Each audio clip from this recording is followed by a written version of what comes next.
সেদিন রাতে খাওয়ার সময় হেমলতা নিম্ন স্বরে পদ্মজাকে বললেন, পদ্ম, জি আম্মা, আমি হানিফকে খুন করিনি। কে করেছে তাও জানি না। কথাটি শুনে পদ্মজা খুব চমকায়, কারণ তার মা মিথ্যে বলে না। তাহলে কারা খুন করলো? পদ্মজা প্রশ্ন করলো। তাহলে শেষ রাতে মামার কাছে কেন গিয়েছিলে আম্মা? হেমলতা জবাব দেননি, খাওয়া ছেড়ে উঠে যায়। পদ্মজার ভাবনার সুতো কাটলো কারো পায়ের আওয়াজ শুনে। ঘাড় ঘুরিয়ে মোর্শেদকে দেখলো। মোর্শেদ পদ্মজাকে ঘাটে বসে থাকতে দেখে কপাল কুঁচকালো। এই সিরি, যা হেন থেকে। পদ্মজার কান্না পায়, খুব খারাপ লাগে। নিঃশব্দে এক ফোঁটা জল গড়িয়ে পড়ে। তা আড়াল করে ব্যস্ত পায়ে বাড়ির ভেতর চলে যায়। কয়েক মাস পর পদ্মজার ম্যাট্রিক পরীক্ষা। 3 বোন বই নিয়ে সড়কে উঠল। পদ্মজার কোমর অবধি ওড়না দিয়ে ঢাকা।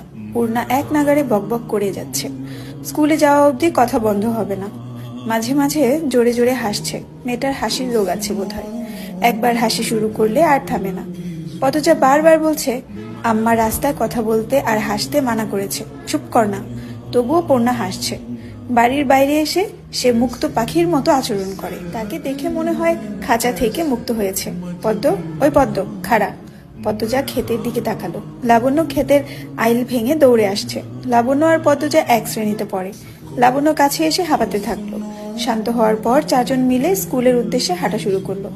বাংলা পড়া শিখে এসেছিস আজ? পদ্মর প্রশ্ন। আগ্রহ করে